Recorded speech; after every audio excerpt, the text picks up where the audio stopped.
Good morning, everyone. This is Herb from the Herb Swamp, and today we're actually going to be talking about soil, not plants. I want you guys to take note of that water back there. So that is actually not a cause of poor drainage. That's actually from a high water table. I'm here in Florida, zone 9B, Central Florida, and anytime it rains, this pretty much happens. We are sitting on sandy soil here, and the drainage is excellent. If you look by that tree, you'll see some evidence of that. There's no water hanging out around that tree at all, but there are puddles in certain areas, which is where the water is pretty much risen. It hasn't really risen, it's just pretty much getting filled up. So here in Florida, we are pretty close to sea level, and some places are actually below sea level. So this is what happens. The roads get flooded. In that ditch, there's not one single plant living. It's just obviously too wet.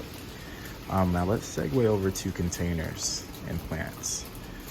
So here is a plant that I have, which I will talk about in another video, that is in a container. But as you guys can see, and this has been a problem of mine for a while, it took me a while to realize this, but this is in pretty much all composted bark. This mix is pretty much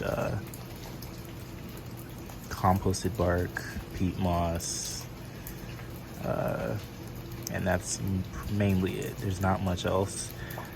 Maybe a little bit of sand, but not much. And this plant has not grown this entire time. It's been in this pot.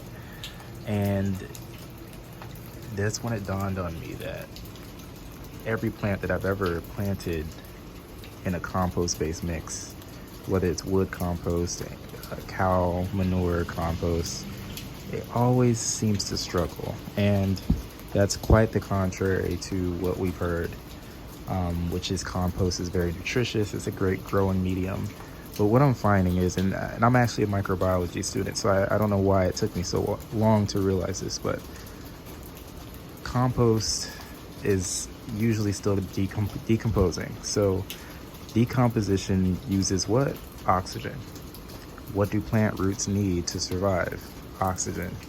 So with that compost so heavily in this mix, the plant can barely breathe. This is actually one of the few plants that are in this mix that are still alive. It's actually a Eugenia species, so that would explain why. Eugenias, jaboticabas, tropical Brazilian plants don't typically have a high requirement for root oxygen, which is why they can sit in standing water and things like that. However, when the oxygen is so depleted, as in this pot, because there's so much large uncomposted bark in here, it is just stealing up every bit of oxygen. Here's another example. Raspberries, they typically have a high need for oxygen. I cannot grow one single raspberry in a container, and this is why. Every time I plant them, they fail. I get them, they're beautiful. I plant them, they fail. So this is how we're going to succeed. This is how I've been succeeding. So let me just show you guys here another container, but you can see a clear difference here. So this mix is mostly non-organic material. So we kind of reverse that here, and that's my new strategy. Since I've been using this strategy, it has been quite successful. There's another example here. And if you guys can see there, let's get into this one, it's a little better. There's quite a bit of sand in this as well.